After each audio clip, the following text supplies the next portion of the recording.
안녕하세요. 생기가 넘치는 하루입니다. 오늘은 천국에 더 빨리 가는 방법이라는 제목으로 하나님 말씀을 나눕니다. 성경 말씀 고린도전서 8장 8절에서 13절입니다.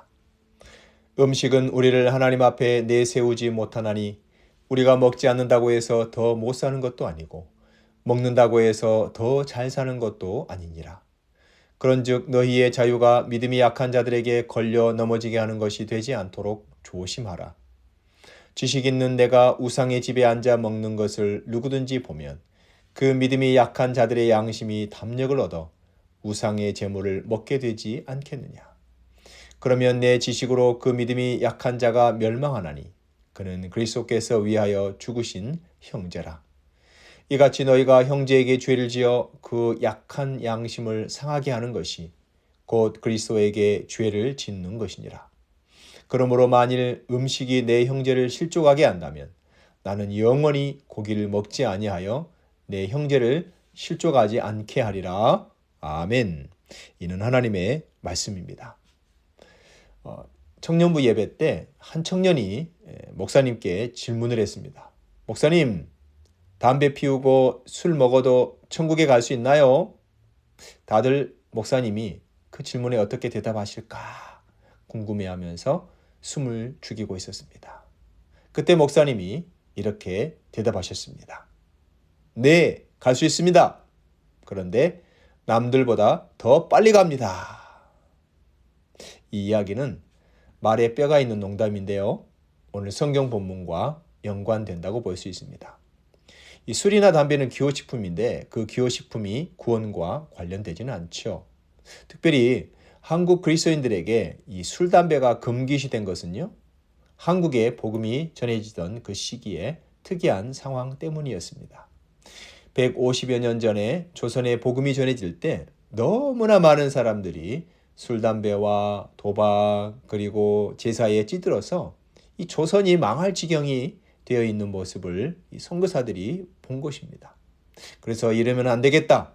조선을 다시 살리자 하고 교회에 중직자들을 세울 때 술, 담배 하지 않도록 강하게 신앙 교육을 했었던 것이죠. 이런 역사적인 배경이 있습니다. 하나님은 우리의 음식 습관이나 그런 성향들을 보고 등급을 매기시는 그런 분이 아니십니다. 오늘 본문에서 말하는 이 사도 바울의 핵심을 우리가 잘 깨달아야 됩니다. 이런 뜻입니다. 우상 제물을 먹느냐 먹지 않느냐가 중요한 것이 아니다. 내가 신앙의 자유와 확신이 있어서 어떤 음식이든 먹을 수 있지만 만일 평생 우상 제물을 먹으며 살아오다가 이제 갓 회개하고 거듭나서 신앙이 연약한 형제 앞이라면 그 형제의 믿음을 고려하면서 그 영혼을 건지기 위해서 절대로 그 앞에서는 내가 먹을 수 있지만 그러나 그 형제를 보아서 우상 제물을 먹지 말아라. 가장 중요한 것은 예수님이 목숨 바쳐 사랑한 그 형제가 걸려 넘어지지 않게 하는 것이다 라고 그런 뜻으로 사도 바울이 이야기를 한 겁니다. 사랑하는 여러분, 이 고린도전서 8장 1절에 보면 지식은 교만하게 하며 사랑은 덕을 세운다라고 하는데요. 유진 피터슨 목사님은 이 부분을 교만한 지성보다는 겸손한 마음이 우리에게 더 많은 도움이 됩니다 라고 번역합니다. 혹시 나는 믿음이 강하다고 해서 거침없이 행동하거나 또 언행이 일치하지 않아서 믿음이 연약한 자를 실족하게 하는 일이 있지는 않습니까? 예를 들면 이런 겁니다. 어떤 교회 장로님이 그 운영하는 가게에서 일하던 그 한 청년이 있었어요. 근데 이 장로님은 교회에서는 아주 많은 돈의 헌금을 하거나 기부하면서 사람들에게 존경을 받았습니다. 그렇지만 정작 자기 가게에서 일하는 알바생인 그 청년에게는 시급을 제대로 주지도 않고 부당하게 대한 겁니다. 이 청년은 그런 현실을 보면서 예수 믿는 사람들의 거룩함은 다 가짜구나 라고 큰 충격을 받고 실망을 해서 다니던 교회를 떠난 것입니다. 이처럼 교회에서는 아주 거룩하고 은혜로운 척하는 직분자인데 일상생활이나 비즈니스에서는 세상 사람보다 더 이기적이고 정직하지 못한 모습을 볼 때 사람들은 실족할 수밖에 없는 거죠. 사랑하는 여러분, 오늘 말씀을 기억하시고요. 예수님께서 위하여 죽으신 그 한 영혼을 위해서 내 개인적인 즐거움이나 자유나 특권 정도는 희생할 줄 알고 나는 언행이 일치되지 않는 삶을 살고 있는지 또 돌아보면서 회개하는 그런 겸손한 그리스도의 마음이 저와 여러분에게 가득하시기를 축복합니다. 기도하겠습니다. 만물의 근원이 되시는 하나님 아버지, 우리에게 믿음을 주시고 지성을 주심에 감사드립니다. 그러나 그 강한 믿음이나 무엇을 알고 있다고 하는 지성이 믿음이 연약한 형제나 자매를 해치는 것이 되지 않도록 저희에게 겸손한 마음을 주시옵소서. 우리 믿음의 공동체에 겸손하고 온유하신 예수 그리스도의 마음으로 가득하기를 축복합니다. 사랑의 주님, 오늘은 믿음 생활하다가 여러 가지 이유로 실족한 형제 자매들 위해 기도합니다. 또한 그들을 실족하게 했던 지난날의 우리의 모든 허물을 고백하며 회개합니다. 우리의 죄와 경솔한 행동들로 인해 영적인 형제 자매들을 실족하게 만들었음을 고백합니다. 우리의 삶이 우리의 입술과 일치하지 못했던 지난날의 허물을 용서하여 주시옵소서. 특별히 다른 사람들을 넘어지게 만든 이들을 위해 간절히 기도합니다. 성령님의 강한 찌르심이 그들의 심령에 임하게 해 주시옵소서. 변명이나 교만함에 머물지 않게 해 주시고 참된 회개의 마음을 허락해 주시옵소서. 그리하여 회개에 합당한 열매를 맺으라 하신 주님의 말씀을 온전히 따르게 되기를 축복합니다. 그들의 성품과 일터 그리고 언어가 변화되게 해주시어서 변화된 삶을 통해 주님의 회복해 하시는 은혜를 증거하고 주님의 몸된 교회 안에서 깨어진 신뢰를 다시 쌓아 올리게 해 주시옵소서. 또한 타인의 위선과 교회의 갈등으로 인해 상처받고 멀어진 고귀한 영혼들을 위해 기도드립니다. 주님은 그들의 깊은 아픔과 배신감 그리고 영적인 고갈들을 다 보고 계십니다. 그들이 불완전한 인간에게서 시선을 돌려서 오직 십자가의 예수 그리스도만을 바라보게 해 주시옵소서. 상처 입은 그들의 마음속에 초자연적인 위로를 부어 주시옵소서. 주님은 과거 주님의 백성들에게 나는 너희를 치료하는 여호와임이라 라고 약속하셨습니다. 주님, 그들의 마음에 맺힌 트라우마의 쓴뿌리를 치유해 주시옵소서. 그들의 분노와 의심을 주님의 끝없는 사랑으로 깨끗이 씻어 주시옵소서.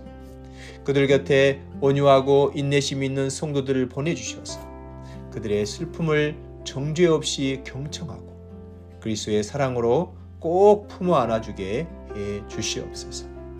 이 상처받은 형제 자매들이 참된 회복을 경험하고 구원의 기쁨을 다시 얻어 주님의 교회의 공동체로 안전하게 돌아오게 되기를 기도합니다. 이 아름다운 회개와 부흥의 역사를 통해 오직 주님의 이름만 홀로 영광 받아 주시옵소서. 우리를 사랑하여 목숨 걸고 희생하신 예수님의 이름으로 기도드립니다. 아멘. 사랑하는 여러분, 오늘도 내 앞에 있는 한 영혼을 소중히 여기면서 나의 것을 포기하고 희생할 줄 아는 그런 멋진 믿음의 삶 살아가시기를 축복합니다. 샬롬.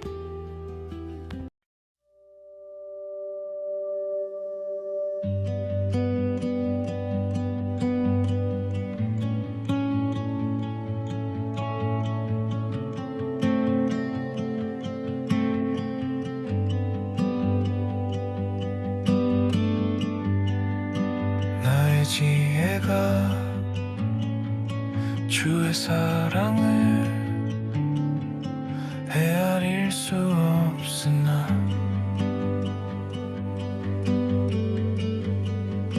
새벽빛같이 늦은 비같이 항상 사랑하셨네.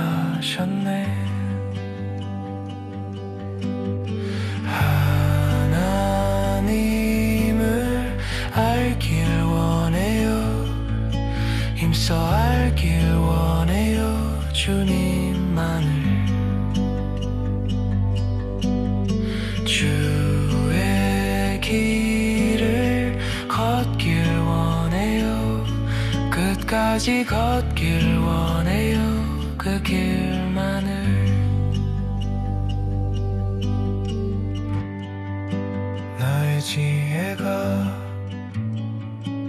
주의 사랑을 헤아릴 수 없으나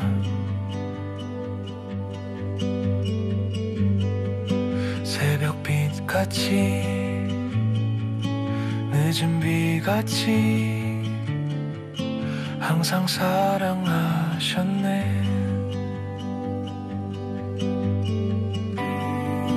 나의 총명이 주의 길을 이해할 수 없으나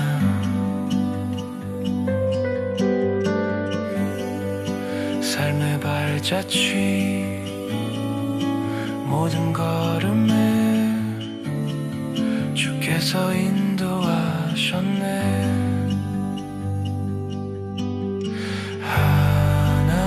하나님을 알길 원해요. 힘써 알길 원해요. 주님만을. 주의 길을 걷길 원해요. 끝까지 걷길 원해요. 그 길만을.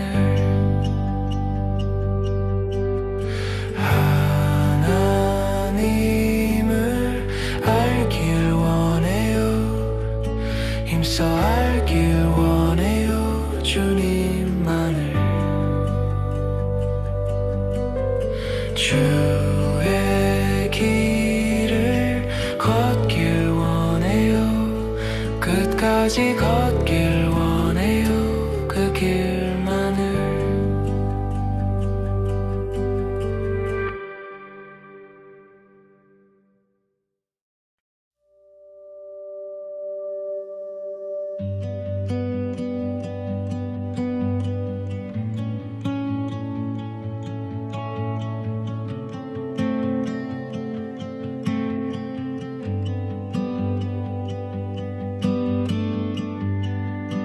나의 지혜가 주의 사랑을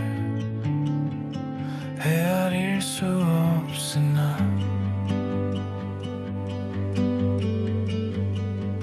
새벽빛같이 늦은 비같이 항상 사랑하셨네.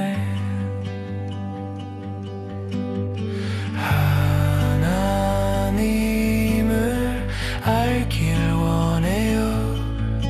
힘써 알길 원해요. 주님만을.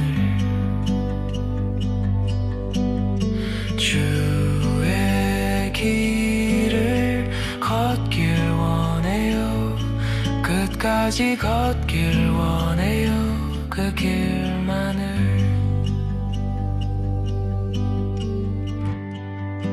나의 지혜가 주의 사랑을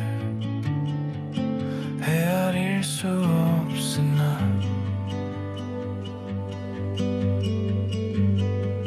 새벽빛같이 늦은 비같이 항상 사랑하셨네.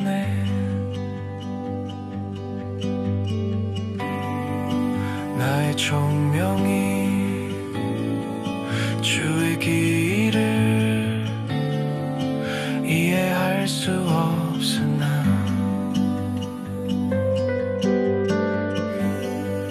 삶의 발자취 모든 걸음에 주께서 인도하셨네.